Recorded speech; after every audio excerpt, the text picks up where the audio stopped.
We just chit-chatting while we were letting folks get in. We understand that the weather conditions in the South has definitely changed the game for everyone. And it's unfortunately because they're going to miss an awesome presentation tonight. I mean, this is one of the presentations that is not a good to know. This is actual, I can use these tools. So it's great that you're on. We're glad you're on. We're just trying to kill a little bit of time to allow for more people to join because we don't want them to miss out on this opportunity. So Joe prepared to talk tonight and give some good information, some great information. And I mean, honestly, I don't know what to say. I mean, this the action-driven man right here. This the guy that right here, that made this happen. The calls happen and everything before the time I expected to happen. But he kind of one of the people that if you tell him something, he's gonna make it happen. He don't care about talking about it. He about, hey, let's be about it. So kudos to y'all for being on. I'm not gonna keep on talking about this. We're gonna let Joe take over and do his thing. Man, hey, I tell you one thing, man. I need LT. I need to see LT and talk to him every single day for the rest of my life, man. Because I mean, hey, look, is he not like the ultimate hype man? You know what I mean? I mean, hey, he is definitely the ultimate hype man. So I really appreciate all the kind words. But truly, man, we do this. Teamwork is definitely making the dream work. And he's absolutely correct when he said, I am a risk taker. I am a doer. I am proactive. I'm reactive. All that means is that I'm taking a action, versus just learning information, being stagnant. So I'm just going to share this part here with you guys really quick. Everything I do, everything you guys see the benefit of, it's a result of some very, very hard work. I'm not even gonna lie to you guys. It's very, very hard work. 2 weeks ago, and I spoke to LT about it 2 weeks ago. I broke down, like mentally broke down because, excuse my language here, this shit is hard. You know what I mean? When you're at the grind, you want to grind for self and build something that's going to withstand generations. Is hard. It comes with great sacrifice, great sacrifice. I love it. I enjoy it. That's why a state of depression didn't follow that breakdown. But guys, I physically, mentally broke down. I slept for 2 days. 2 days. I tell you why, because I work hard, extremely hard. Worked all day here, had to handle 2 deals, 2 transactions, had to wake up, drive 8 hours. Actually took 9 hours to get to where I was going. Then I get there at about, I don't know, maybe 9 o'clock. I worked at 12 o'clock at night. Then I go to bed, back up at 6 o'clock in the morning. Work all day and then drive another 9 hours to get back home because I had a commitment here that I had to take care of. So it's some very, very hard work. So you guys are with the right group of people that's going to help take a lot of that work that I'm experiencing, a lot of that difficultness that I'm, going through is going to help put you guys in a position where you don't have those types of heartburns, those types of pains. But you will have them. This is hard work. But as a result of the hard work, what you guys looking at right now is, yes, Mama did it. This is a picture I sent my mother 2 days ago, sitting in St. Thomas in the Virgin Islands from an asset that we have under contract right now, ready to purchase. That's my view while I'm eating breakfast in the morning. This is the view out of the master suite. So hard work, it pays off. Hard work pays off. And here's the thing. You think that 9 hours was something. Now, yesterday, I woke up at, what was LT, 4 o'clock in the morning, called a flight from San Juan to Atlanta, then get stranded at the airport. They send me to Austin. I had to rent a car in Austin, drive 2.5 hours because I could only go 40 miles an hour to get home to be with my family today.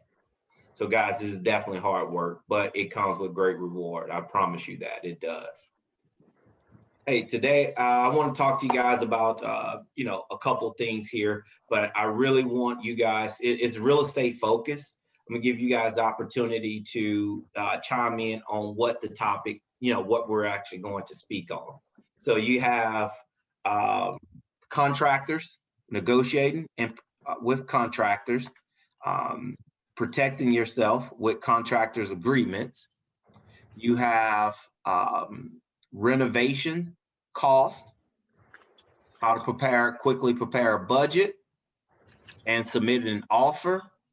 Then you have the subject of funding, how to fund your real estate investments with little of your own money, none of your own money,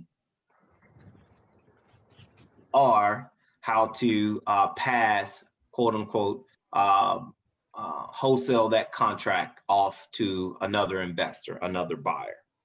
So out of those three topics there, funding, renovations, contractor agreements, which subject would you guys like to speak about today? How do I stop? Oh, there we go. Anyone, anything? No, I'm open. You can't learn it all. So, hey, I'm open. Okay. I can't learn it all, and I'm driving, so I'm soaking it in. Okay, great. Well, I guess I'll speak to you, Vince. Tell me a little about where are you located at right now? I'm here in Shreveport. Okay, great. So, and what's your experience with real estate right now? It's hard to find good contractors. Okay. So have you done a couple deals already? Yeah, I did a couple of fix and flip. Sold one of them, and I kept the other one. So only in Shreveport, I only did two. One I flipped and one I still hold. And my fourth place, I'm holding on to that. Okay. So you've done a couple. All right. So fix and flips, and you have a couple rental properties right now. Right. Okay. So, and how long have you been in real estate? Man, I've been a student for a while. I would say over 10 or 15 years. But I was married and my wife didn't want nothing to do with it, so I had to get away from it for a while. Okay. So I'm back Smart. in it. Yeah, I'm back in it. I'm gonna take it to the grave now. Okay, great. So you've been in real estate 10 to 15 years. How long has it been since you've been active in real estate? The last 3 years now. Okay, 3 years. Perfect. 3 years. Okay. And in the 3 years you've been in real estate, how many transactions? I'll say about 5 altogether, Man, that's great. That's great. And one buy and hold and 4 fix and flips? Right. Okay, good. All right. So contractors agreements. All right. How are you with your renovation cost? How are you with that right now? Well, on those I've been doing JV partner, and I always say it's hard money lender. They always say private money. It's not private money when you look at all the points, all the fees. It's not private money. It's a hard money lender. Okay. Well, no. What I was asking is, when it comes to renovations, when it comes to coming up with your budgets, how are you with that part? I would say I'm okay with it. I normally use like I forgot some kind of calculator I normally use through I'm not sure you heard of Leonardo. He has his whole system, and I used to use his system. So no, absolutely. Yeah. Absolutely. Yes, I definitely very familiar with Leonardo, one of the gurus in the real estate community. Yeah, great system that he has there. I think LT is a part of it as well. So the reason why I asked that is because knowing and understanding The numbers, labor cost and material cost factoring in a contingency cost is important when it comes to having those contractor agreements with your contractor. And the reason why it is because you're going to have your agreement in black and white, which is, this is what we agreed to. I, Joe Barnett, representative of, ABC3 Investments, promised to pay Vincent Wright, LLC, $45,000 for the renovation project at 123 Main Street. Now, with that, this is what I'm promising to do. Hey, Mr. Vincent, this is what Mr. Vincent is promising to do, this list of renovations. So, to my liking. So they're going to go hand in hand. So I'm going to hit a little bit on both. And I see I got two asking about the contractor's agreement. The best part about that contractor's agreement is once you have it drafted up, it's literally plug and go, plug and go. The only thing that's going to change is the property address, the contractor's name if it's a different contractor, and the scope of work.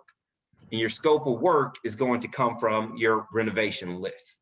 Okay, so that's the only things that's going to change. So once you have this document in place, you're going to plug and go. Now, with that document as well, it's a couple things to know and understand about it. One is the contractor's agreement, and I'll be just honest with you guys.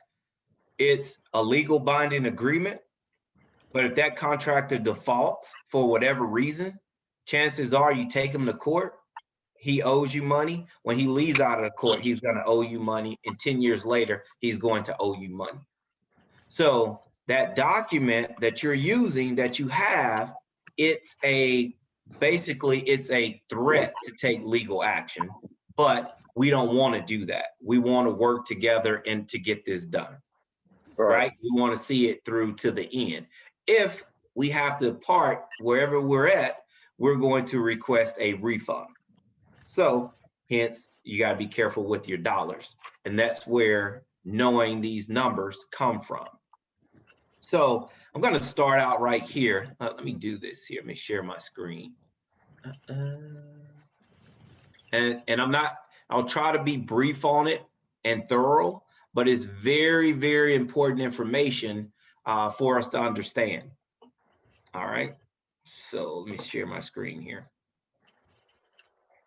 Let me know when you guys can actually see it. Yeah, can you guys see my screen? Oh, yeah. Okay, good. So here, this is what I call my profit calculator. This calculator is going to tell me what my renovation cost is. It's going to calculate what it costs for me to sell the property. It's going to factor in how long I have to keep the property as far as holding costs. It's going to factor in what my profitability is. And most importantly, it's going to tell me what I should offer based upon what I would like to make per transaction. Okay. So you start out here, and this is a plug and go. Once you get the renovation costs down in your area, because cost is different everywhere you go. Once you get these costs down in your area, you're saving and duplicating this spreadsheet for new properties. That's all you're doing. And this is going to put you in that position, like I said, you can spit out numbers very, very quickly.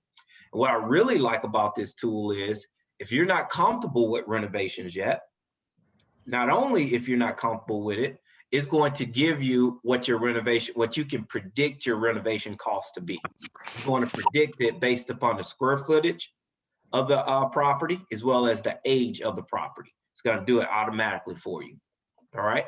So here, this is just basic standard information. Let's go over here to the profit calculator.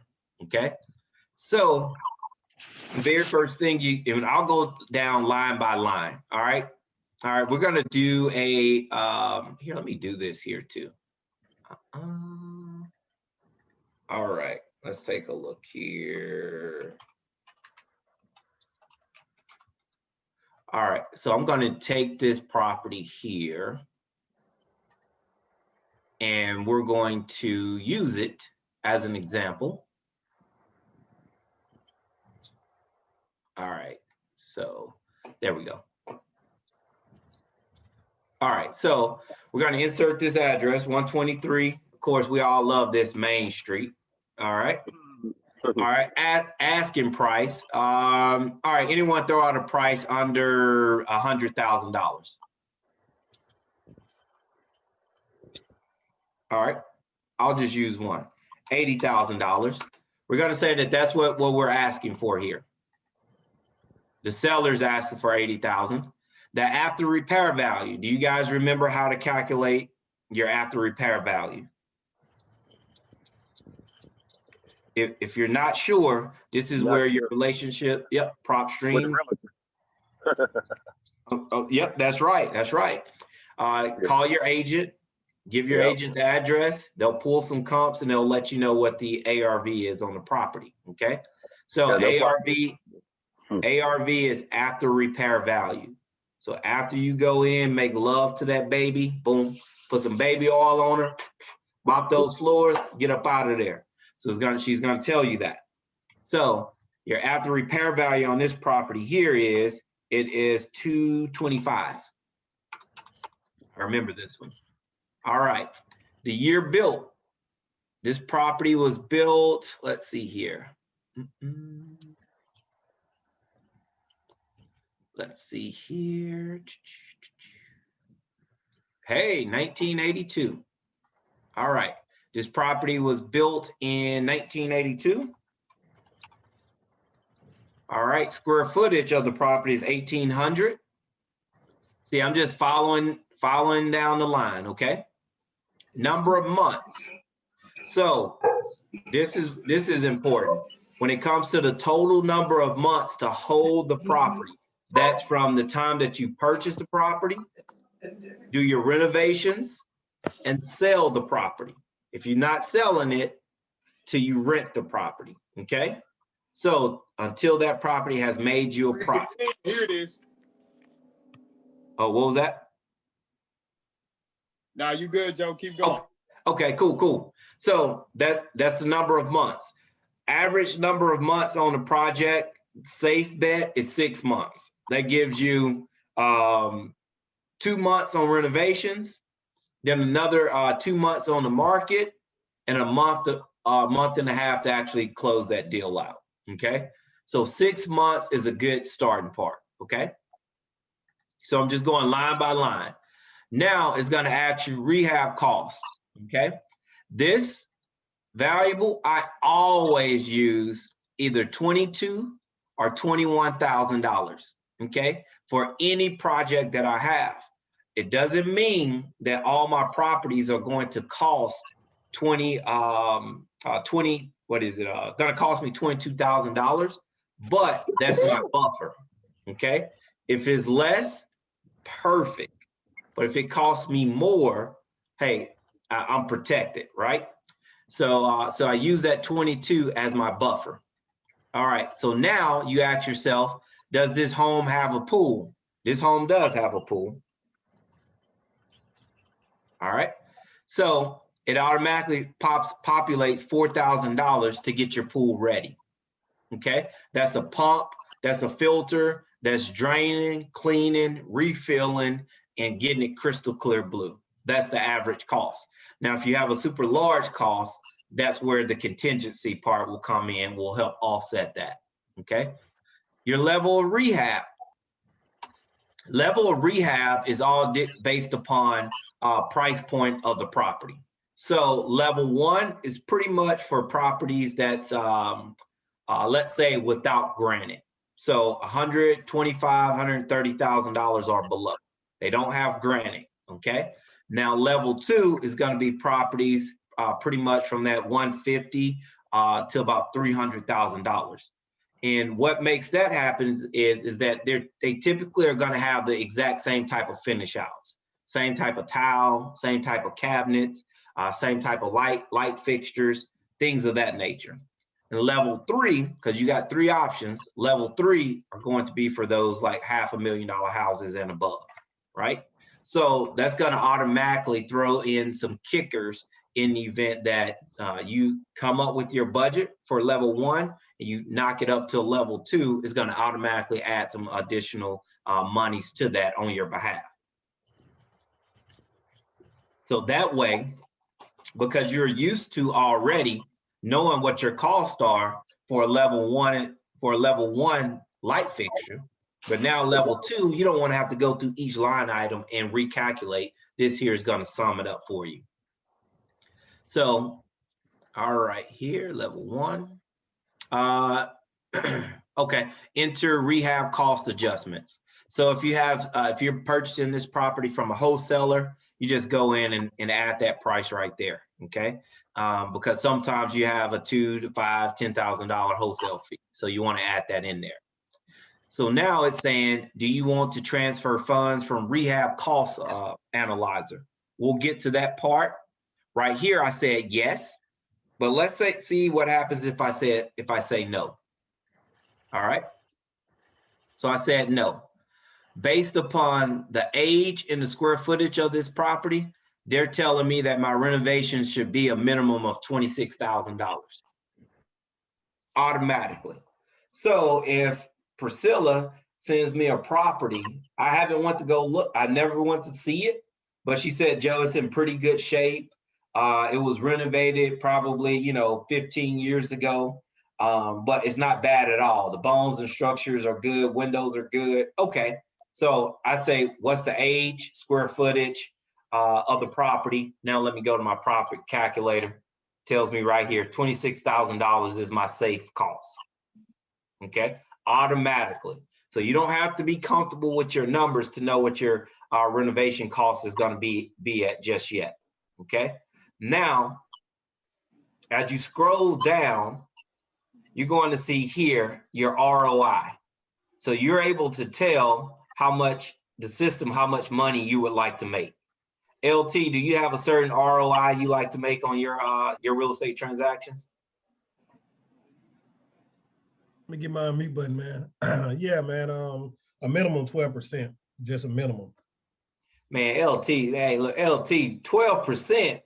All right, somebody else tell me, look, I want you to make more money than 12%. All right, so somebody else give me a number. What would you like, DJ, what would you like to make on your real estate transaction?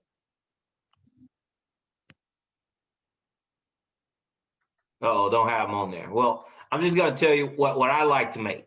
When it comes to a flip, I like to start mine out at about 20%, I do, but 24 is like where I like to start it out at, okay? So at 24% is what I like to make.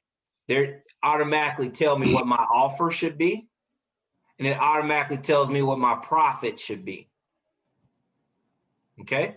Now, what to offer, oh, here it is right here. So that's my offer price, okay? But if I'm gonna use the 65% rule, here's my offer price, $105,000, okay? Line item number 32, you put in what you actually offered. In this case, I offered $53,000. And I did that because it was a bank and I was the only one negotiating, okay? If it was the bank and it was multiple bidders, I would have started around that 105,000. But because it was just me, I offered 53,000, okay? So I'm just going line item by line item, okay? So it breaks down your profitability. Line item 36, if I'm using all my own cash, I could make $121,000, roughly $122,000, but I'm not, okay? So we're gonna keep going down. Here, if I doing this deal and I'm doing 50-50 split, it's telling me, hey, $105,000 is what we will be splitting. And then it's gonna break it down.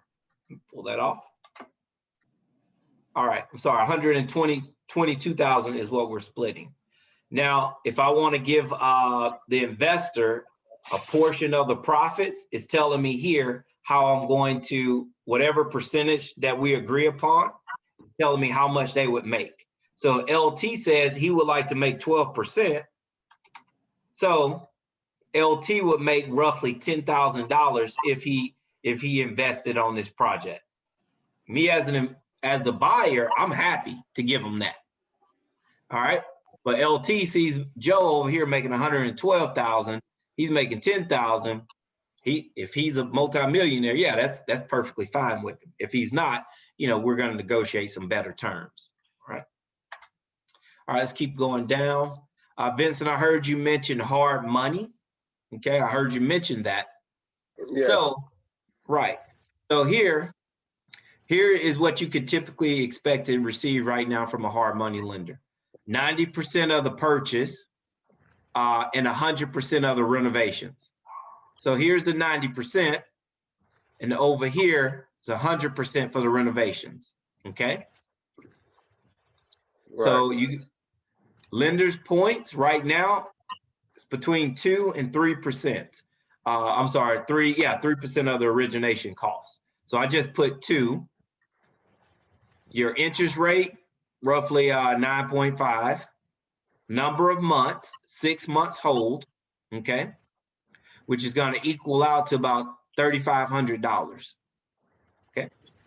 Here I put junk fees. Well, it's listed as junk fees because I use that as appraisals as well as insurance, because you got to insure the property. All right.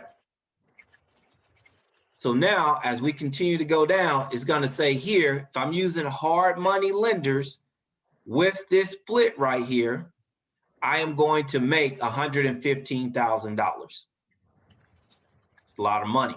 All right. So that's what my projected profit is right now. Now we continue to go down. Let's say Joe doesn't have the gap funds that's needed, gap funds, someone that's going to invest with me to where I don't have to spend any of my own money. If I don't have that and LT says, hey, Joe, how much money you need? I sum it up and say, hey, I need $14,000. And he'd say, okay, I'll give you the $14,000, but I want 50% of the profit. That says LT will make $57,000. Joe would make $57,000. Okay. Joe doesn't do 50-50 splits if he has to do all of the work. Okay. Joe has to do all of the work. We're going to negotiate on a percentage. All right. So let's say LT gives me the 14,000 and we go down and we say, hey, Joe's going to give him a 20% return on his money. Okay. LT is going to make $2,700 and Joe is going to make $112,000. Okay. Now, what all does that $112,000 include? That includes my property taxes. That includes my cost to sell the property when I have to pay 3% to my agents, to both agents, so 6%, and roughly 4% buffer for closing costs for the buyer. So that's going to include that. So at the end of this transaction, if my budget is $26,000, this is what I'm scheduled to make. Does that make sense to anyone? That makes sense. I need to know who your hard money lender is. I'll pop that in the chat line. Those are pretty much the terms and the rates right now that you're receiving if you have over a 680 credit score. You have, actually, if you have a 680, yeah, credit score is about that. It's about 9.5 points right now. And you'll notice the difference, I think at 720 and then 750, you get another difference. So it goes down to about 7.4, 7.5%. That's awesome. Good, good. And any questions about this information thus far? No? So So Vincent, with you, starting a project, could this be helpful for you to come up with what your offer should be to ensure that you're profitable on the deal? No, how you broke it down explains it all. The ins and outs. So that's a great tool to have. It does. It is. It is. This gives you that rough, like I said, is raw information. Is very. You still need to visit the property to ensure that your numbers are what you think they are. Okay. You still need to visit the property, but this here is a good, as we call it, rapid fire. Hey, I can give you a quick offer really quick, Priscilla. Hey, this is my offer, submit it for me. Okay. Right. So even if we did offer the $80,000, what they were asking for, let's see what the profitability would be. We go down to the end and you're still $80,000 profit. Right. So this is good to have. So, and based upon what your lender's information is, you just adjust these over here. Okay. It's going to give you what your loan amount is. It's going to tell you what your origination cost should be. Okay. What your monthly holding cost should be. It's going to give you all these projections. And then over here, you just pop in there, you're getting 100% of your renovation costs. Okay. So now, if the transaction goes 12 months, the numbers adjust, and this is your new profit margin. And that's all based upon you have more fees because you're paying more interest points, interest on the note. So that's it.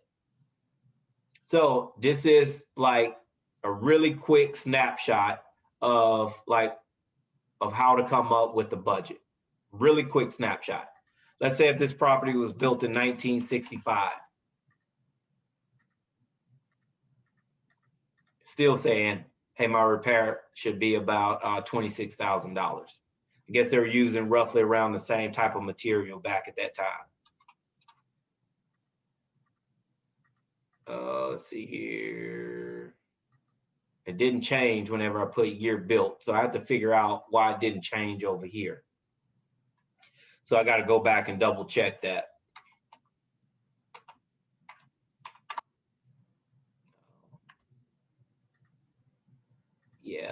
Yep. So it should have changed there. So I'm gonna have to go back and double check the coding right there to get that corrected. But now you guys see the gist of what's taking place right here. So now let's go. This is what's really, really cool. What's really gonna help everyone who's starting out in real estate and they really need this information. So let's go over here to the Rehab cost analyzer. So here, this is where you could pretty much plug and go. Plug and go. Hey, do you need a new roof? Yes.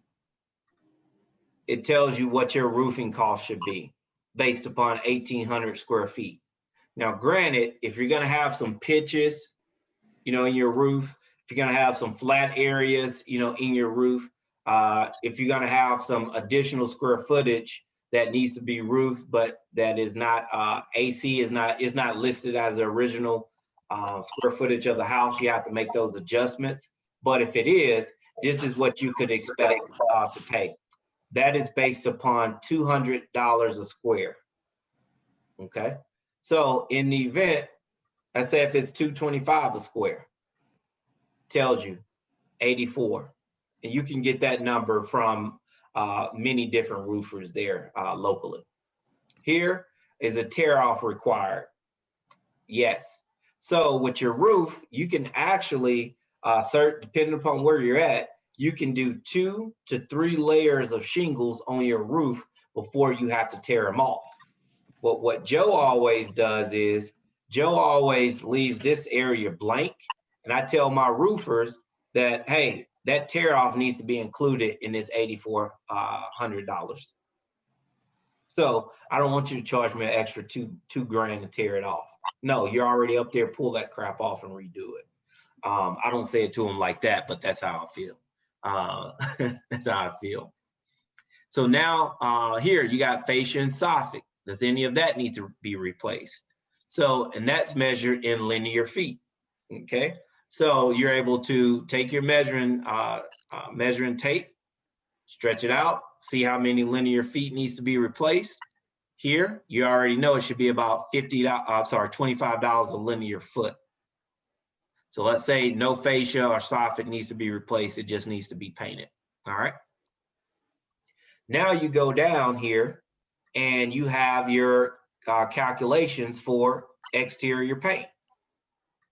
All right, so this needs to be $2 now, increased.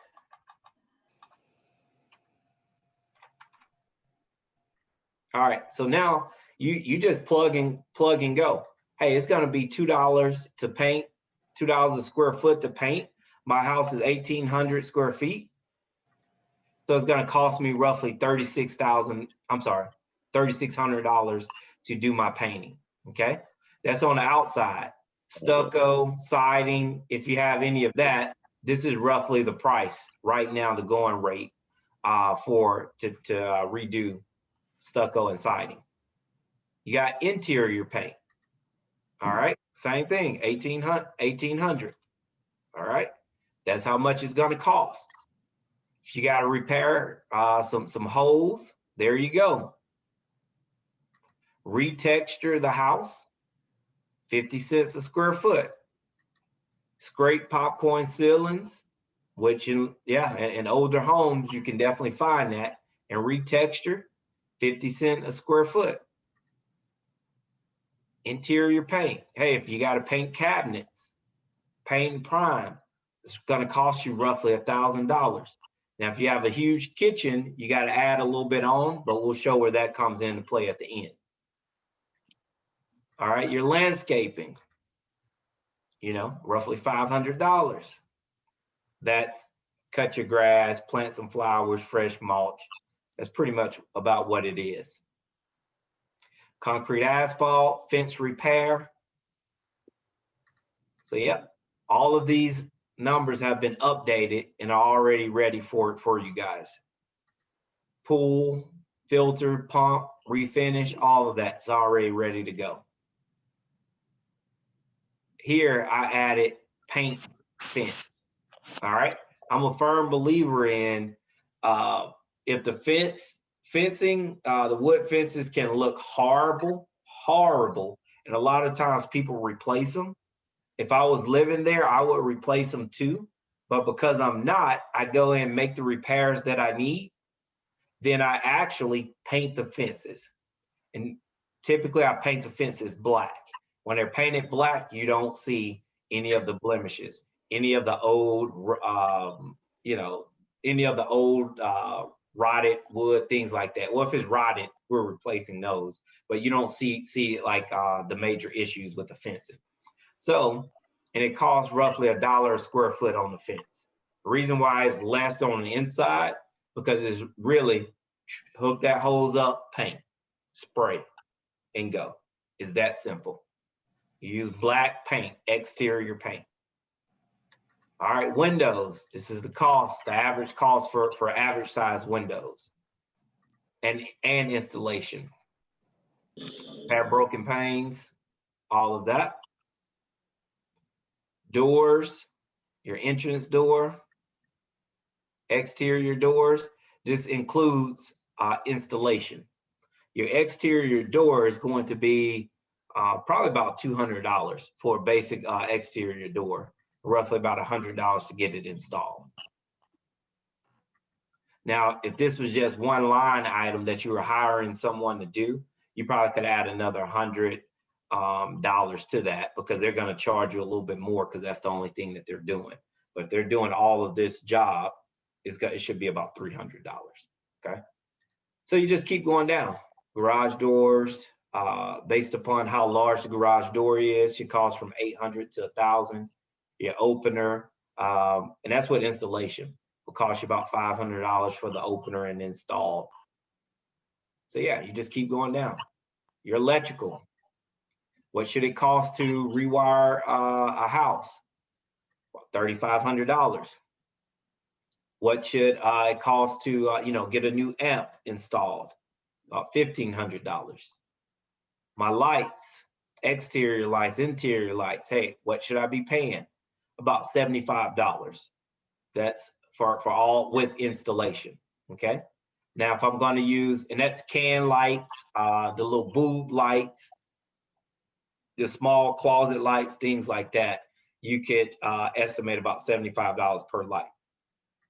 And there's ways to get things more affordable, but this is the rough estimate. Okay. So ceiling fans, that's roughly what you're paying for purchase and installation.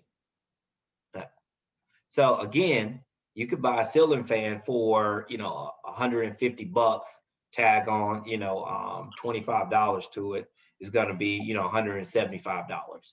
But in this case, I use ceiling fans at $250.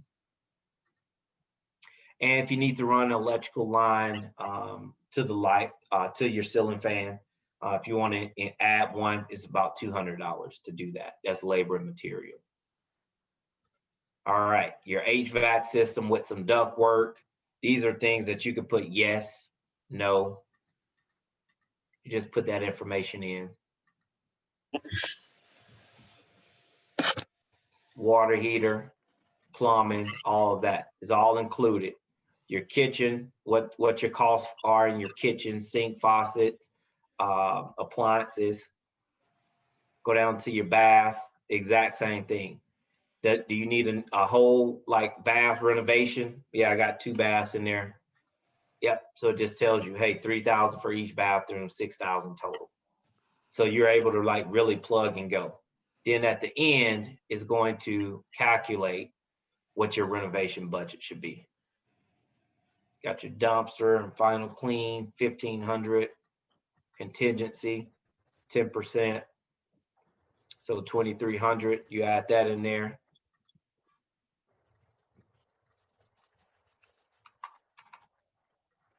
Tells you what your budget is, right? So then when you go back to your profit calculator, where it says, do you want to transfer funds from your analyzer? Here you would go, yes. And it changes everything else. So if you say no, there it is. It gives you automatically. And if you say yes, it's going to give you what your new renovation cost is. So you go from there and you get this budget. Now it's, hey, all right, so I still need a little bit of, a little bit more help. Okay. So here, a little bit more detail. So here, if you need to, share this with your investor, or you need to share this with your contractor, hey, it just automatically populates it out. Hey, here's my budget for my roof, my interior paint and stucco and siding repair, exterior. So it just breaks it down.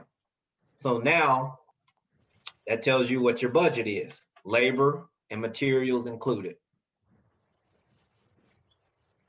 Go over here to your chart. It tells you exactly what should be taking place. Here, you just input the date from your, on this page. Where'd my date go? Man, I have to figure out where my date goes. Stuff is all over the place. So when you print this out, you get us like to 3 different contracts and you ask them, can they meet this budget? Pretty much. Yeah, you could do that. Yep, if you want, you could do that. Yep, you can give it to them, or you can say, hey, go give me a bid. And once you receive it back, you compare your numbers with their numbers. And then you find out where you're getting, I don't want to say overcharged, but where you're paying more than what you feel like you should be. Okay. And that could come down to something as simple as material costs. They could, or something less. They could tell you that, yeah, hey, to do your floors is going to be, $5,000. and you know that, hey, this is a level 2 property, $5,000 isn't enough to do your floors. So you have to ask that question, what type of material are you using? You know, Right.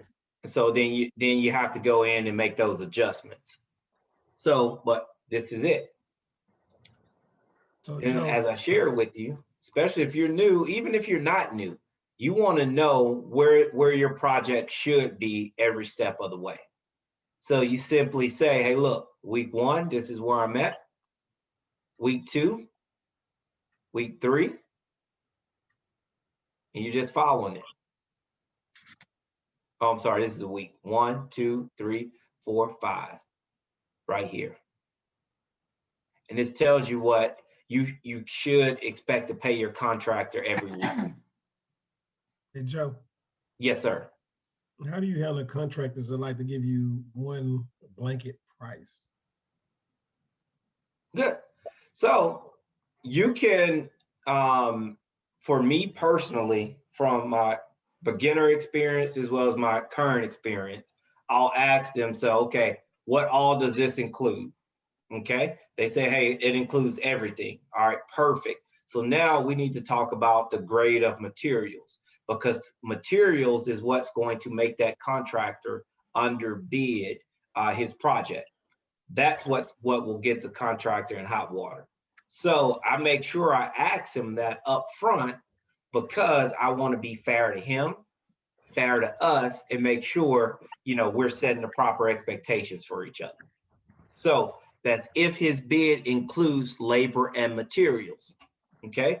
Me, I like to get my bids now based upon labor only.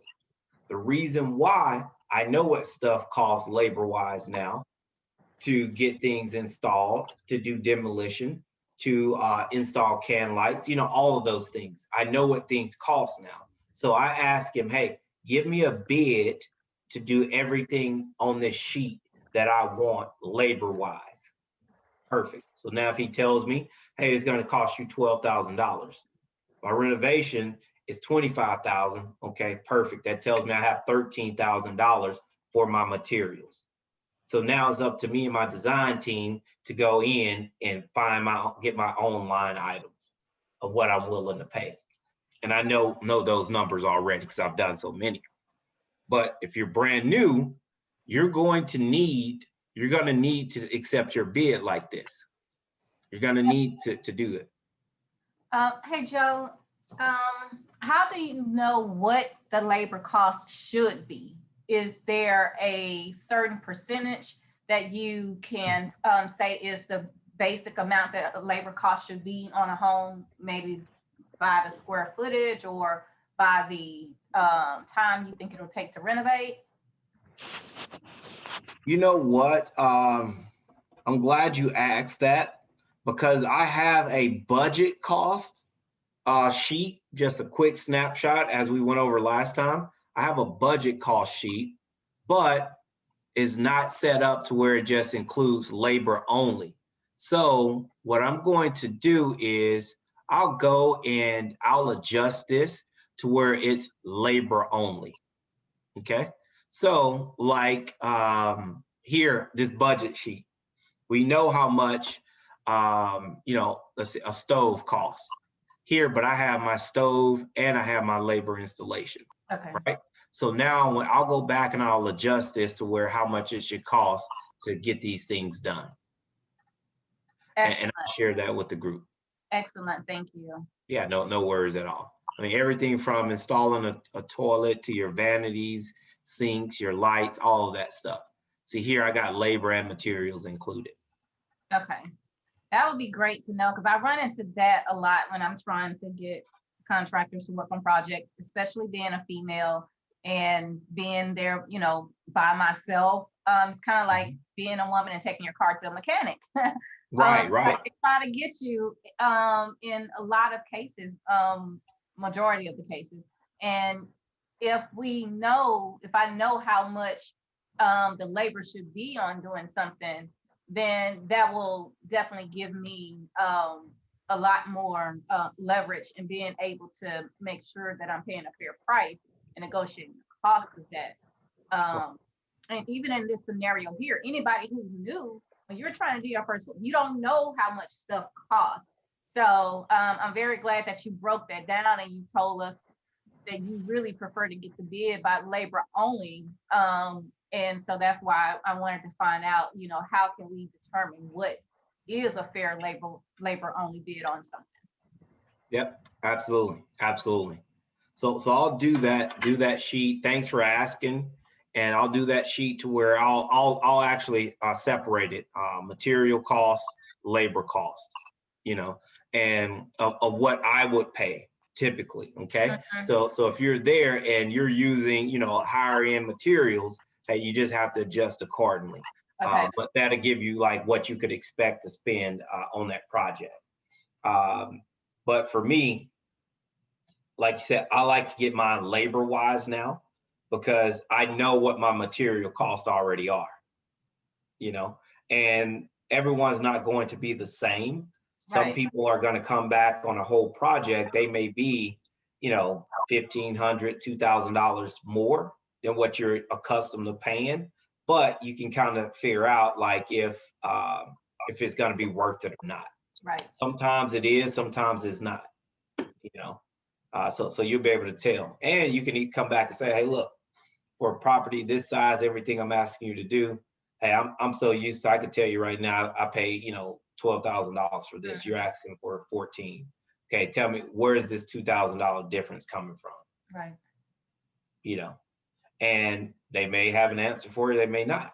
Right. They may have more people and can get the job done faster. They price point may just be more, you know. It could just be that, you know, and if you need to negotiate, you negotiate. But, you know, this job is not about getting everything at the cheapest price point. Right. It's getting, you know, quality work, get people in and out. And most importantly, that if something happens, they're willing to come back. Right. Right. Something happens, they're willing to come back. And that'll always tell you about the type of people you're working with that there. And so knowing that, having a system that's going to tell you where you should be at every single week, sharing this, like now I'm actually sharing this with my workers.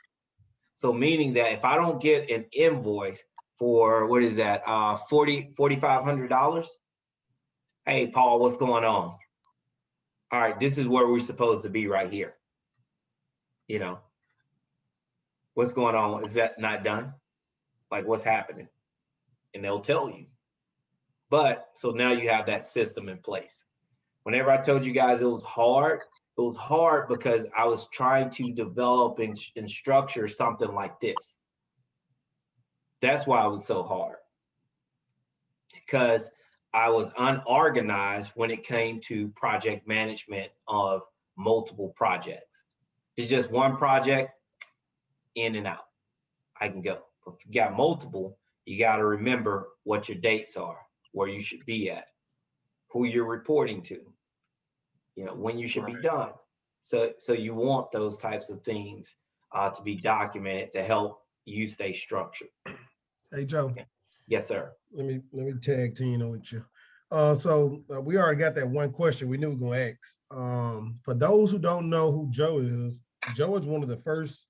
He ain't one of the first, but he one of the guys within the last 5 years to reach out to Shreveport and do several fix and flips and be very successful at it. And I mean, this fix and flip is not something new, of course not, but the way he did it was totally sexy, basically. All right, he go to a house, he make the house beautiful. I mean, he make the house where when you walk in, it's going to have something that going to bring you to you like, I want to buy this house now. All right. So the way he did it was great. So this tool that he came up with and that, you know, he basically added on to is not a tool for anybody that just say, oh, okay, I want to be a fix and flipper.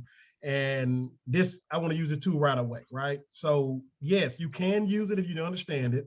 But this young man right here have years of training, years of experience, and he's educated himself on a lot of things, not just a sheet of paper, right, or a spreadsheet. So we already got that one question. this is a nice tool. How can I get it? All right, I'm giving you all that to say that this don't come at a free cost like everything else, because this is your business, guys. This is a real business sheet from a real business person that used this over and over again to be successful. To answer your, I'm gonna let Joe answer that question because I know that we don't have. I know that question is a good question, and we're trying to find out how much to provide this service for you all so y'all can have it. Of course, we want you to be successful, but putting a number to it right off the back is not the easiest thing because, you know, yeah, Joe, I'm turning it back over to you. Oh, no, man, absolutely. It's, you know, that this is what this is all about, you know, us all growing, working with each other. Yeah, this is what it's about. Whenever I tell you guys that this stuff, it's fun, it's exciting work. It's hard. It really is hard because it's on the job training. So, but that's not to discourage anyone. That's to encourage, to make sure that we stay plugged in with the right group of people to help us, you know, achieve, you know, the things that we're looking to achieve. So, because it can be done. It can really be done. I was blessed and fortunate to learn the things I've learned. I want to pass this on. And most importantly, I want to be able to simplify, you know, my day-to-day job, as well as help you guys simplify the process. Because many of you are going to do this, and this is not going to be your primary. See, this is my primary, which made me insane because I was doing so many projects at once.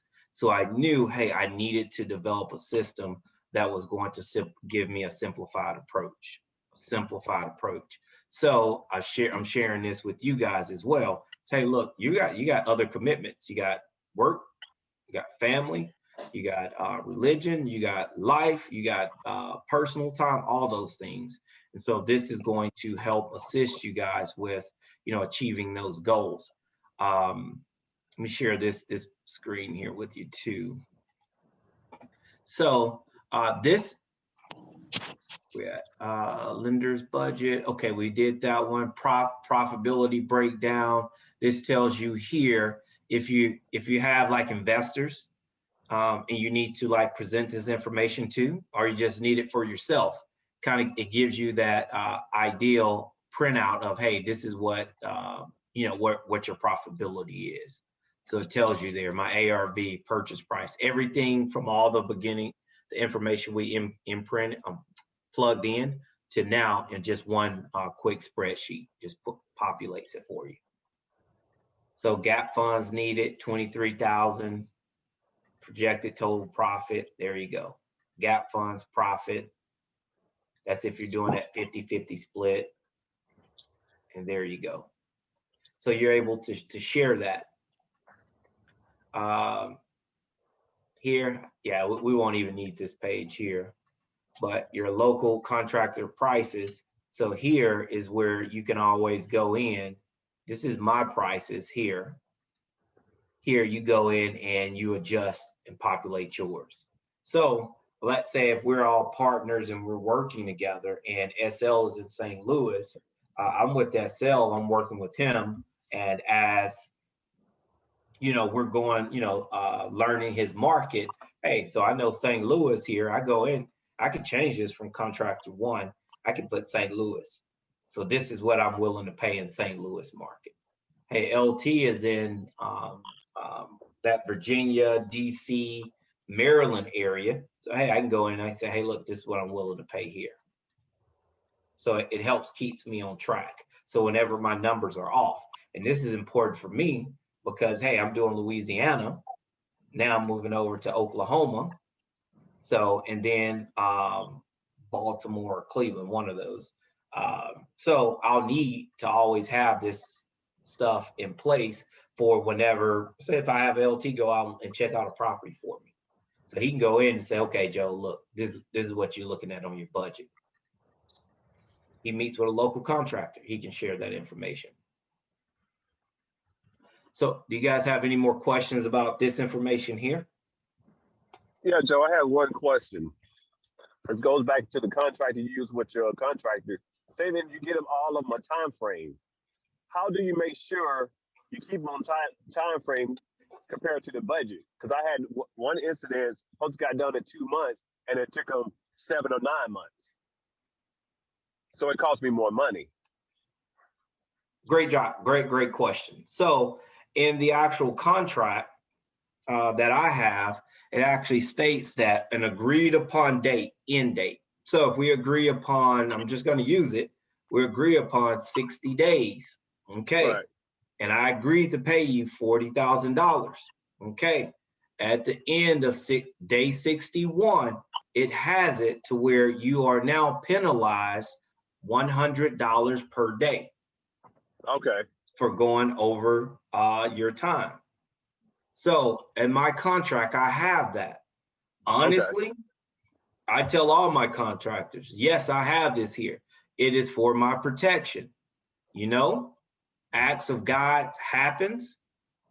Material cost, material holdup happens.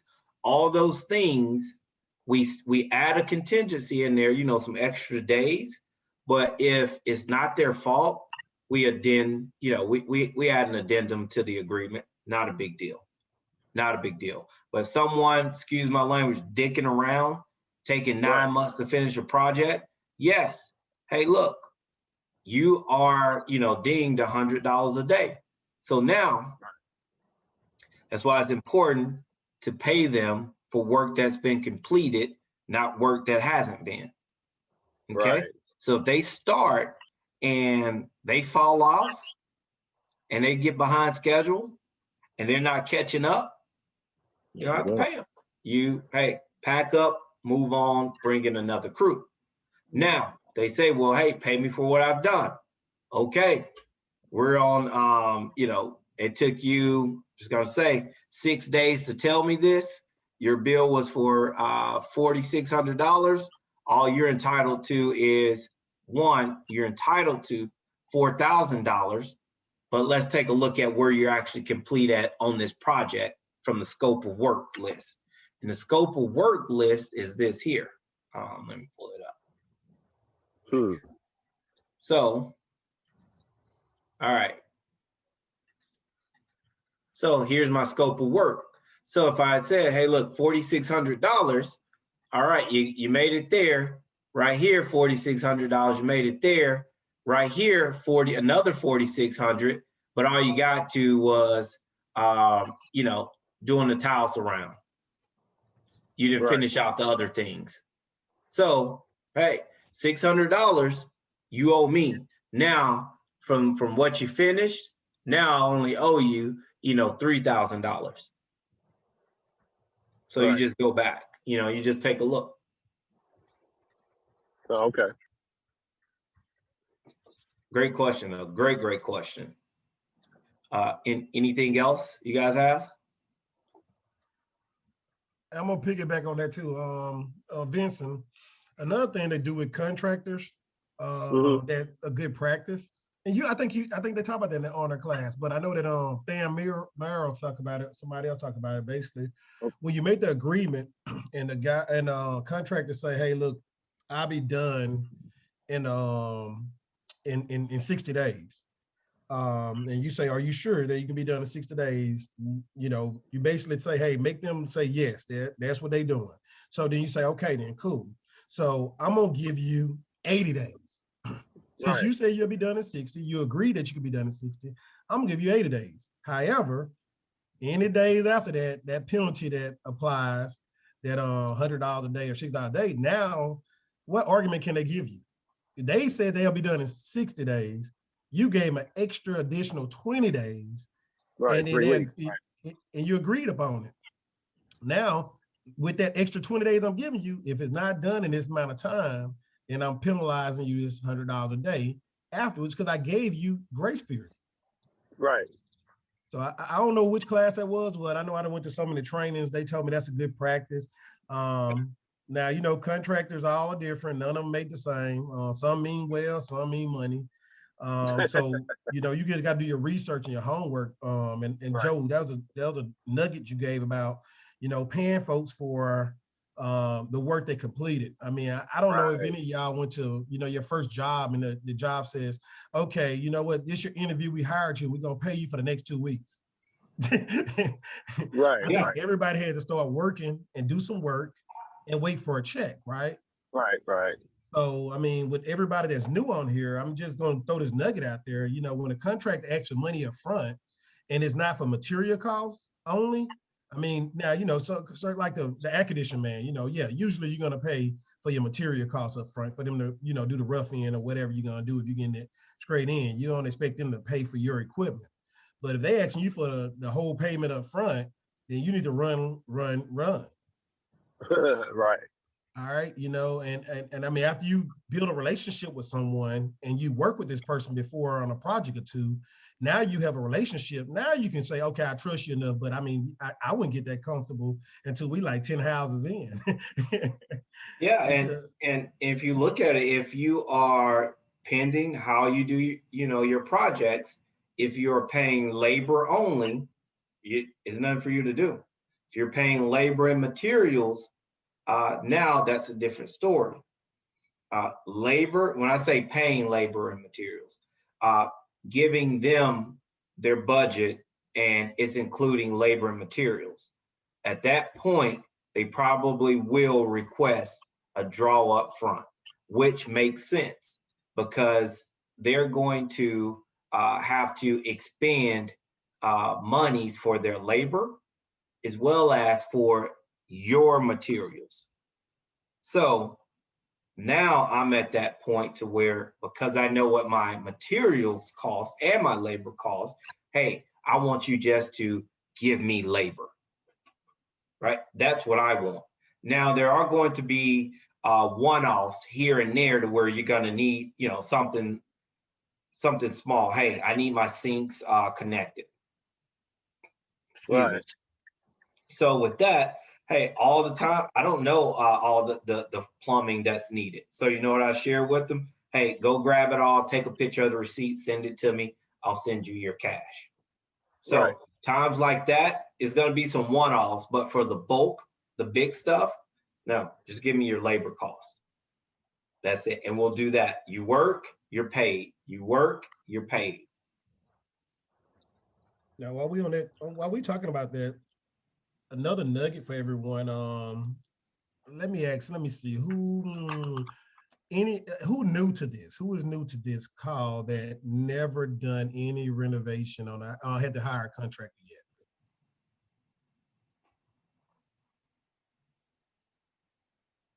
Everybody don't hit to hire the contractor? Oh yeah. Okay. The reason why yeah, why'd you ask that question? I want to see how they would go about finding a contractor. I wanted somebody new to tell me what's the process they would take to go about finding a process, because I wanted to, you know, somebody new. That's I wanted to hear their side. Great question. Well, I mean, yeah, we can definitely ask that now. I mean, we all don't use the exact same contractors all the time. So yeah, I mean, what are you guys using right now to find your contractors? If your contractor's busy, you fired your last one, the other ones just you know, you don't want to use them anymore. But what are you guys doing to find your contractors? Well, I use word of mouth first, then I use Yelp. So I try to read the reviews. I go to word of mouth pretty much. Okay. You say use Yelp. Yelp. Yep. Talk about that. What's that about? Teach us something. Talk to us. Well, it's just like the yellow page, like all the contractor, different whatever you're looking for, from plumbing, electrical, whatever you're looking for. It's an app that people put it on there. I do this type of work, and you can go there and read the reviews, and you can see what they're doing, what they're not doing. If they don't have any reviews, normally I don't look into doing work with them, because normally people always put reviews. So I want to see what they're doing. So I want to be able to call them and see what kind of work they're doing. So is that similar to Home Advisory? Yep, absolutely. I had bad experience at Home Advisor, so it could have been with one city, but I tend to not use them too much now. What was your bad experience with Home Advisor? Well, I was in Frisco, pretty much McKinney area. I have them come out and do the work. You pay them to do a quote, not get back with give me the recording time frame. Then they got to tackle them down. I'm like, come on, what's going on? And they really customer service just wasn't there in that area. So pretty much I just stayed away from them. Okay. All right. It could have been Anybody an else? area. Anybody else want? Yeah, This go is ahead, Pete. Priscilla. Hey, so I actually just tried Home Advisor for the first time a few days ago. Normally, what I do is I reach out to other agents, some of my friends, associates for referrals, or to some of you guys for referrals. I almost always will hire someone through getting recommendations or referrals. Oh yeah. Sometimes I'll try maybe doing a post in Facebook in one of the groups, business groups there, or investor groups there to try to, get referrals or recommendations. But this time I was in a jam. The electricity went out in one of my rental houses on like Thursday, and the panel box fried. One of the cables in the panel box fried. And so the tenant did, she called SWEPCO first, and then called me later. So SWEPCO actually went out to check it out, I guess, because they considered it an emergency because they had no idea why the power was out. And so they red tagged the box, locked it up, and we were not able to, get into it and do anything. So I called Home Advisor because I didn't know that at the time because I couldn't get any of the people. I couldn't get anyone to give me a referral that quickly. And so I called Home Advisor, and the process was simple. But and the guy who I talked to through Home Advisor was a local electrical company. He came out quickly. They were very nice, really, really super duper nice guy. But the man quoted me like $3,200. To do what? He said the breaker box needed to be replaced. All the cabling on the outside up to the weatherhead needed to be replaced, and all the parts in it. And he was like $3,200, and I was like, oh shit, I was like, my God. I was like, I'm not gonna be able to do that. And so sometimes when people are really, really nice, I get a little wary because it seems as if they're trying to butter you up, but then they give you this not so nice price in the hope that you will, feel so comfortable with them that you'll be willing to pay it. So I ended up reaching an electrician that I normally use. He called me back and he said that he would, black guy brother. He said that he would go out, take a look at it when he finished up before the day was over with, and he did. And he gave me a quote that was like only $975. Hey, what did he do? He replaced. He said he only was going to replace what was broken, not the whole system.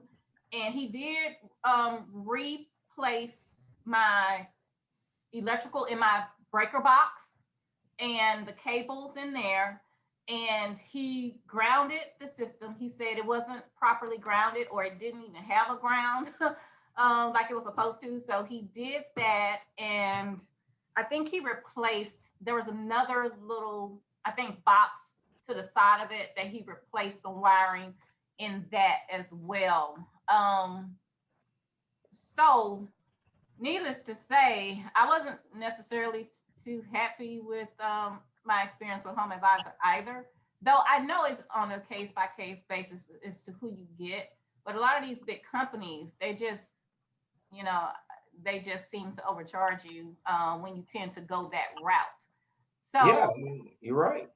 So luckily he was able to get everything done in one day. Say what? The big guys, they have their profitability calculator just as we do. And so, they do tend to charge a little bit more or much more for, their services. As you saw the other guy, he wanted to do more than what you needed done. Yeah. Let me just say, I don't know if you needed those other things done or not, but he wanted to do more than what you wanted done. And so, and I'm not sure if you voiced that to him.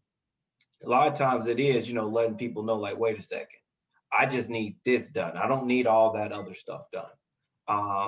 So sometimes it is that, your second guy came and said, hey, I'm not sure how that conversation went, but the second guy came and said, hey, I'm going to focus on what you have to have done right now. Right. Right.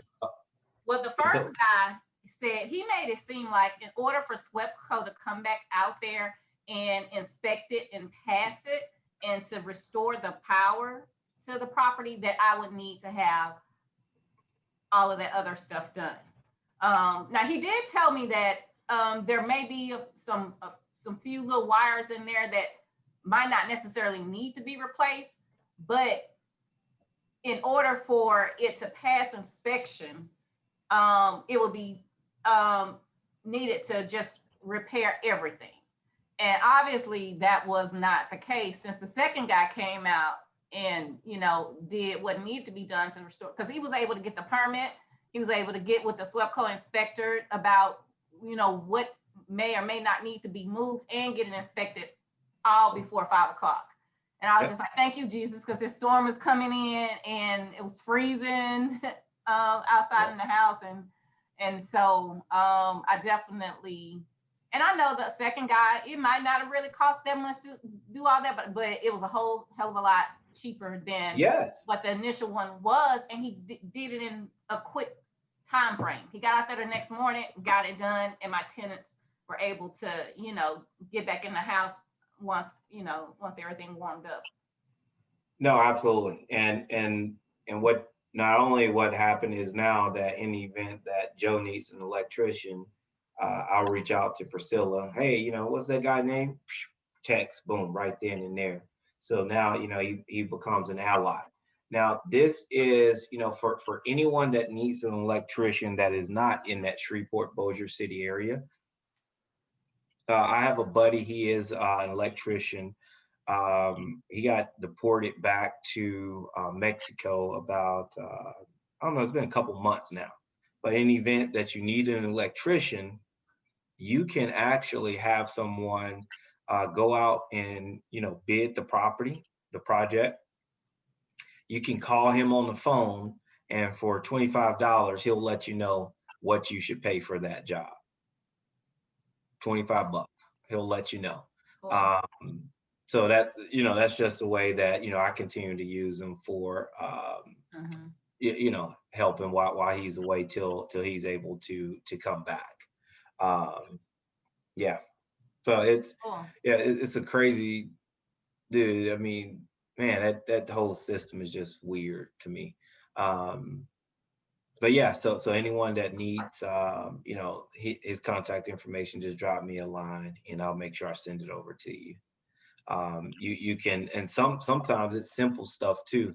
I had some lights that I can hook up lights, no problem. I thought I could. So I had some lights and I couldn't get them figured out to work. And he's like, all right, Joe, this is what you got to do. I pulled him up on video. He walked me through it. He's like, yeah, so whoever did that house years ago, they did it wrong and they did it this way, but it should have been done this way. So we have to do it this way to make it work. I'm like, wait, that's not on page 5. It says white to white, black to black. That's what I'm saying. But because I had him there, $25 saved me $75 on a house call, and probably another $50 to get somebody to hang those 2 lights, because it was 50, 2 lights, $25 a piece. So, and I normally wouldn't pay $75 for a house call, but because it's 2 lights, you tend to you bend on that. You're taking their time, so you want to know that you respect their time and you want them to make money as well as you want a good deal. So, so yeah, he saved me, $100 that day. So, Just to piggyback, Joe, just to piggyback on Priscilla, what else did you learn from that? I mean, I know you use home advisory, got one, then you got word of mouth. Understanding that was a short time period. Everybody knew the storm finna come. Everybody knew you was in a very, vulnerable situation. But what else did you learn from that experience?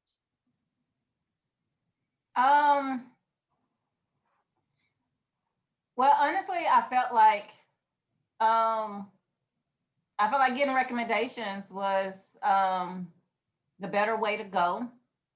There's actually another person that was recommended to me, and I talked to him, and he was booked up and he was out of town. He said there was no way he would be able to get there to do the job.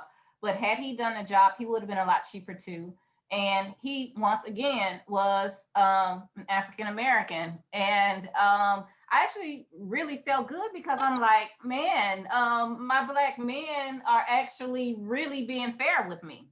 And they're really, and he kind of, I talked to him this guy for a little bit as well.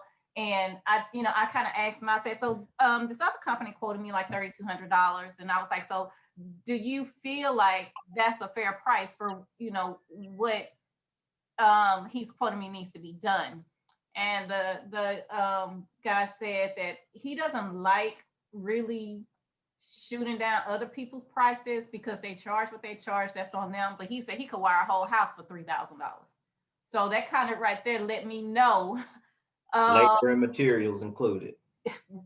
Yeah. And so that kind of just let me know that, he said it wouldn't cost him that much to do what I was asking him to do. So not necessarily that I learned something with that. I kind of did because even a lot of times in the past, even trying to work with Black-owned businesses, I feel taken advantage of being a woman. But I felt really good that these two brothers were both really fair and upfront with me in this situation. And I kind of learned that it would be nice to have this spreadsheet that Joe has with the cost on it already so that I could have went into the situation having an idea. Because I saw that he had electrical on that spreadsheet and panel costs and some other stuff. And it would be nice to, have a reference like that to refer to when I'm in situations where I'm trying to get estimates on getting work done. And of course, the whole situation with SWEPCO playing a part in it was a huge learning factor for me. Because had she not called SWEPCO, both the electricians said, actually all three of them, they said that they could have come out, done the job, gotten the power back on, and would have been a much simpler process and probably less costly because SWEPCO would not have red tagged the meter, locked it, or they would not even have had to have an inspector come out and try to schedule that to restore the power, which really could have taken days. So yeah. I tell my tenants to call me first. I'm your first call. You let me figure out what I need to do. But I think she was just, I think she was scared. The power went out all of a sudden. And when she went to check the box, it was smoking. And so, she called them first and then called me later. So I definitely learned that when you have certain situations like that, call your contractor before you call a public entity. Good business. That's good business. I mean, I guess what I heard too is you learned that you need to get more than one bid. 3 bids is actually the minimum that I always advise anyone to do. Just do 3 bids. And if you know a person and you used that person before, you pretty much know their numbers. But that's what I learned from the school system. I was a coach and we used to buy uniforms and buy basketballs and buy all this stuff. And the one thing they told us to do, always get 3 bids, no matter what. That's the best practice. So you want, but you, like I said, I kind of framed it. Your situation was a little different. You had SWEPCO, you had involved, you had cold weather inspecting, and you had a situation where your tenants was in need of a home right then and everything. So I understand your situation was a little different, but for those who don't have all those crazy constraints and situations right there, one of the best things to do is always get 3 bids so you know what's going on. Earlier I asked, how do a new person find someone to work on their home? And it's amazing that everybody said word of mouth is the best way. I mean, all the technology we have, I mean, we said apps. You can do all kind of Google, you can kind of go on Facebook, and we're looking at star ratings and everything. But the one thing that everybody said is word of mouth. Joe even echoed that because Priscilla had a good experience with somebody, now I won't mind using them because of word of mouth.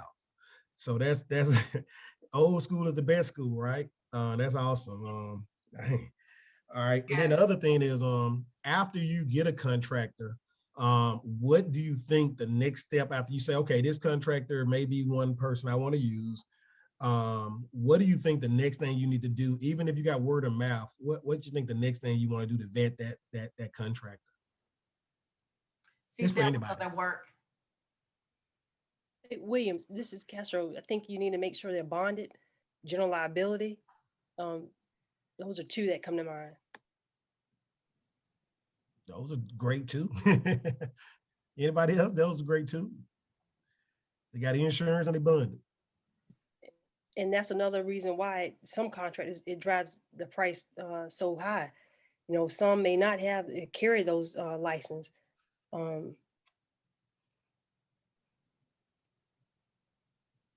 Yeah. Anybody else want to add on? You can ask for a few references from their work previously. Ask for references, get somebody else to do a little recommendation for them. Go ahead, Priscilla. I was just saying earlier, if it's a situation where you can see some of their work, depending on what type of work they do. Ask for their pictures or portfolio. Yeah. Whoop. All right. I'm gonna throw these nuggets out there. I think I told y'all before. You can go down to the if you want to find good contractors and you don't have word of mouth, you have the time. You can go to the city, pull the list of what you're looking for. You can go and ask them, hey, you know, can you give me the last 3 months of who pulled permits? So if you want some roof work done, if you want some electric work done, you can ask for who pulled permits, and they don't let you leave with it, but the city inspectors or whomever at the permits, license permit, they allow you to look at that. You take a little pen and paper in there, and you glance down a list and you write down the names of the people that pulling permits. If they pull a lot of them, evidently they're getting a lot of work, right? That's one way. After you get those names and you still don't have anybody to recommend those people, recommend them, you can go to the Better Business Bureau and search them and see if they got any complaints against them, any work, you know, anything filed against them. That kind of helps you out when you're dealing with somebody you don't know. So for all you people that's investing in a market that you don't know about, like me, if I start investing up here in DC, the DMV, you know, DC, Virginia, Maryland, I don't know these contractors, right? If I don't get with a real estate friendly person that's going to help me out to find a new property and use their recommendations, then now I have to be creative. I got to go to the county or county courthouse and give the license permit people, ask for that source so that I can, you know, do a little fact checking or look and see who's doing the most work and where they're doing it at. All kinds of stuff. So just kind of giving some nuggets out there for those who maybe want to know other ways other than word of mouth. And I wanted all us to get a weigh in on it. That's why I said Yope and Home Advisor and all this other stuff. I haven't had good experience at Home Advisor either. I mean, they don't call back, they don't show up. And then, you know, it's like a phone call game with them. So I haven't had a good experience with them as well. But it is a way to get free quotes if they do show up. I mean, they don't charge for the quote. So that's a good way to get free quotes.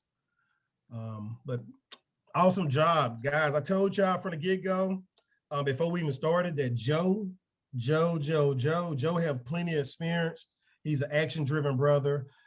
He's a young man that I'm proud to say that's my brother from another mother that gets the job done. And kudos to you all for being on this call. I hate it that the weather is down and everybody cannot make it and get the information he provided, the service he provided. That calculator, I know the young man asked for the calculator. I think he got off the call. We're still trying to come up with a way for that call. And I saw some messages in the chat line about, you know, that should be a good app. There should be this or that. about how you can hold a contractor a little bit to the contract by, you know, giving them extra time. Oh, wow. I hope my internet don't be tripping. But yeah, we talked about some ways, some nuggets on how you can kind of hold them to the contract by giving them extra time than what they told you. So that if you do put that clause in there for charging them, if they go over for the days they over a penalty charge, then now it should be more comfortable and more understanding that, you know, we gave you a headline up front, you know, so it's business is business. When they make a charge for you and they asking for you to do the work, they want to make sure their family eat, and you're asking for their assistance because you want to make sure your family eat. So it's got to be a mutual respect that nobody wants to shortchange anybody. We want to eat, and everybody want to eat, and everybody want to pay everybody for what they're worth. But you know, if the deal is not a good deal, then the deal is not a good deal. And we ask for, you know, time is of the essence. That's one of the best real estate terms out there, phrases out there. Time is of the essence. So if you can work with a person and build a relationship with them, they understand you and you understand them, and y'all respect each other, then it shouldn't be no problem with that mutual respect for each other, that you get the job done in a timely manner. And if you can't do it, then you understand it's a consequence for it. And I just want to echo one more thing. One more thing about that. You know, Joe explained that, you know, you have one house. Yes, you can manage that easily and well, but when you got 5 projects going on or 3 projects going on in 3 different directions, then you definitely need some tools in place to manage those resources and the people that doing the work under your leadership. So awesome job, Joe. We appreciate you. Joe just got back in town today. Been overseas. Not overseas. Been over that water in Puerto Rico, St. Thomas. Had all those constraints with uniform clothes coming back and driving, but still got on this call to give a service out to you all, to give y'all some good information, some good advice, a great way ahead. And man, we appreciate you for that, Joe, because we know that you could have had every excuse in the world for not doing this tonight. So thank you, man. And thank you for starting the program that for this. Next week, we got another brother that's going to be talking. Brother Holmes going to come. He said he called me the other day. So Joe, last Monday, Joe texted me 7 o'clock in the morning, my time. That means that was 6 something in the morning, y'all time, saying I got next week. And then middle of this week, by Wednesday, Brother Holmes said, man, whenever you're ready to use me, man, I'm here. I know a lot about a lot. I want to teach. I don't mind sharing. So I said, bro, you got the 22nd then. You got next, Joe got this week, you got next week. So if anybody want to teach from their knowledge, anything, me and SL already talked. He said he gonna teach some things as well. Look, the only thing I ask, don't come to this mastermind research and stuff that's not in your lane.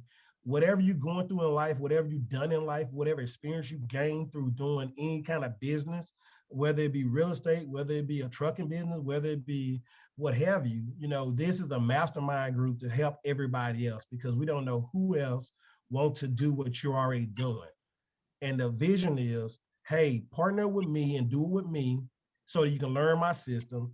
I get paid for my time for helping you. That's just my vision. I get to pay for my time for helping you, but you got the system. Once you get the system, if you want to do it again with me, great. If you don't want to do it with me, you got the system, do it by yourself, right? Or go do it with somebody else and learn their system. So that's all we're trying to do, is just partner people up with someone that's already have a system in place. Repeat the system on your own and keep making money forever, but learn from somebody else, because it's easier to learn with someone that have experience than trying to learn by yourself. Believe me, I know. All right, that's why I went to Leon, or that's why I went to Thamir, or that's why I went to all these different workshops, trying to learn from everybody. And then I got so confused because I'm like, oh Lord, I'm all over the place. And all I had to do was partner with one person and just learn their system. And if it works, then keep doing it that way and then grow afterwards. So please don't learn like I learned, all right? I got the knowledge, but guess what? Now it's time to put it out there. So Joe, man, thanks again for all that you do. Thanks again for the leadership you provide. I hope that somebody want to partner with you after seeing the tools you're working with to see that you're the real deal. And y'all already seen the properties, and we'll show y'all more. But Brother Holmes, you on the hook for next week. We're looking forward to it. Everybody, go out and invite somebody else out to this call. Send the invite out as you see fit. Send me their email address if you don't feel like sending out the invite, and I will add them on to my email distro. And we'll keep growing this thing. And I'm thinking that we also recording on YouTube as well, guys. So we are live now. I'll figure out within the next month or so how to switch over and send an invite from YouTube, and we just go straight from YouTube and use the YouTube thing so we can kind of build YouTube up as well. So appreciate you. Joe, you got any closing remarks? I'm done. Whatever you got, man, you closing us out. Okay, cool, man. All that, excellent, man. I appreciate, all the support from everyone. I will go ahead and start working on that budget for labor and material cost breakdown. That's not that hard there. And I also, will, after Mr. Who's up next week? On Holmes. Mr. Holmes. After Mr. Holmes goes next week, I'll have that contract ready for you guys to review, and we'll go through it thoroughly of the agreement that I use with my contractors. And I also share with you that they will potentially come back, and they'll have their own, which is just fine, because theirs is based upon you're promising to pay, in which, and yours is based upon you're promising, they're promising to do the work. So it all works out just fine. So yeah, I appreciate you guys. And yeah, if you need anything from me, just, give me a shout. Here, let me put my number here really quick. Hey, Joe. And I'll put, Oh, I'm sorry. I thought you were done. No, and I'll put my email down here at the bottom too. I was going to ask, so are you going to make the Excel spreadsheet tool available for us to purchase? Yeah, the one that we went over this evening. Yeah. Yeah, I will. I need to go in there and fix those kinks for the it's supposed to automatically calculate, data of the house. I need to, fix those kinks. And then after that, yeah, I'll definitely make it available for you guys. Okay. All right. Awesome. Thank you. Yeah, sure. Thank you. You guys got it. Yeah. If anyone else need anything else, man, just, get with me, myself, LT. Yeah, we're here to help for sure. You guys are awesome. We appreciate both you guys. Appreciate everybody on the call, but thank you guys so much for leading this learning experience and this team building and partnership experience for us. No, absolutely. Our pleasure. All right, guys. Well, hey, I'm signing off. Stay safe, stay warm, enjoy the snow. Don't get caught being a meme on Facebook because you bust your butt out there. That's it. Take care, guys. Good night, everybody. Later. Good night. Bye, Take care. All right, Mama. Good night, all. Night. Cool. Good night. Good night.